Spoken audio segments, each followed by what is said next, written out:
Coronavirus Atlanta, March 31st, 2020. This Montana White with Culture Shock, Hip Hop, Money, Power, and Politics. And I'm just like y'all, man. I'm wondering how is this gonna change the future? You feel me? Now, in Atlanta, we 2 weeks in on the quarantine, but Trump just extended it for 30 more days to the end of March.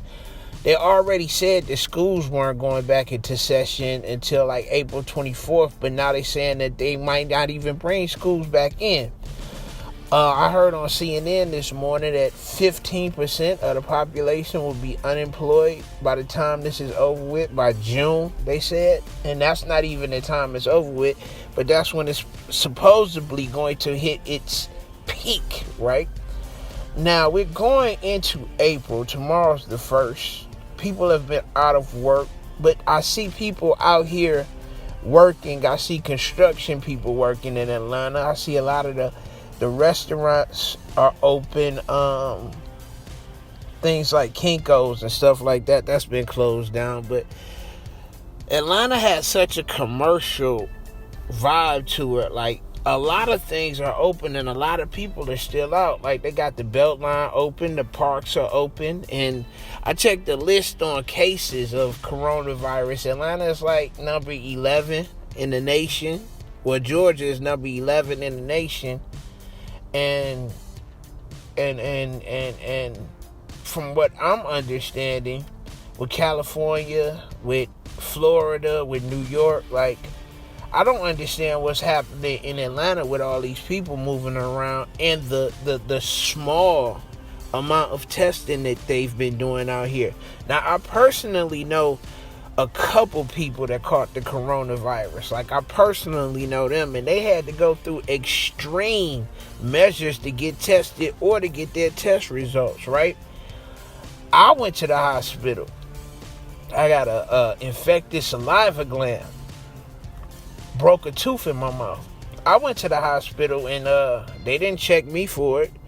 They talked around me. They checked me for the symptoms, which I have none. No fever, no cough, no anything like that. But it wasn't like that they was testing everybody for the coronavirus. And they had the hospital, Grady Hospital, which is the number one trauma hospital in America, was absolutely empty. They wasn't even letting people on the inside. You feel me? Now, coming off this virus, coming off this lockdown, this pandemic, right? A lot of people are going to be out of work. And this is a fact. You feel me? Like, you can't get around this, that a lot of people are going to be out of work. And then you got to look at the fact that, I get it. You know, a lot of taxpayers, a lot of people doing their taxes, file their taxes, right? But a lot of people didn't file taxes too. You know what I mean? It's a lot of people that's not paying taxes, that don't file taxes, that's making it every day, and don't have no extra to get an Uncle Sam off their label. You feel me? Now, that's real talk.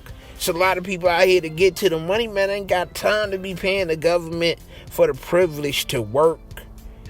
And y'all get a piece. Y'all get a cut out my dollar every time I make one. You know what I'm saying? So those people who don't file for income taxes won't be getting a stimulus check. You know? Those people have learned to live off the land. You feel me? Those people are doing fine during this situation. It's the other people that depended on a weekly check or a bi-weekly check or however you get paid. Those people that depended on the system that closed on them and told them to stay at home. Those people are suffering the most. Because I know people, they've been running business from home for years. You know what I mean? It's called trapping. You feel me? Like, it's the spot. People pull up, buy weed, buy whatever they need.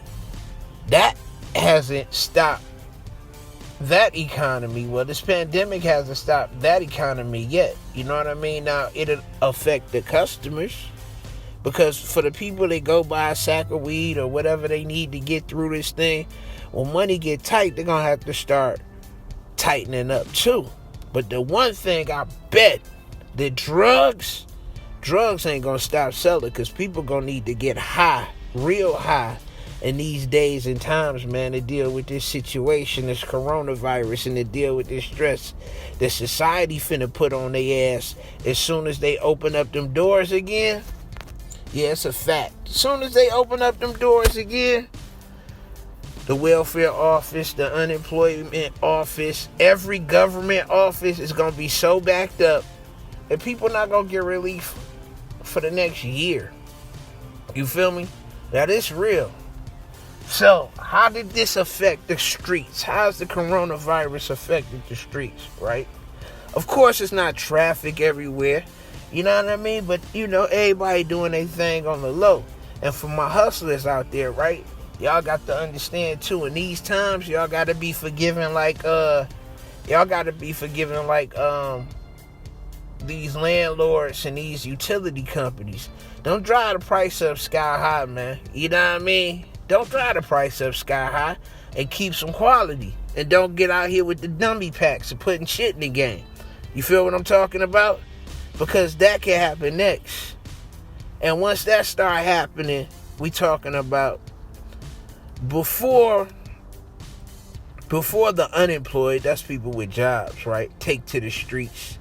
The streets gonna start eating itself first. The terror is gonna come from the bottom. The terror is gonna start with the I know what they got in that house, the burglaries, the armed robberies, the break-ins. You feel me? So if we come to this point in America, right, where the streets start going dry because of this thing, it's going to be some problems. But so far, man, all the hustlers hustling. You feel what I'm talking about? And for those who know how to hustle online, the internet, do your thing, man. Get your money. But this coronavirus ain't about to stop no hustler. You know what I mean? A hustler gonna start making masks at the crib to sell if he got to. Rip up some sheets. They said bandanas is good enough to use instead of surgical masks. So you're gonna see some hustling going on these streets. You feel me? Now this is the time, because the stock market is down. People got money, people got cash. The rich gonna get richer.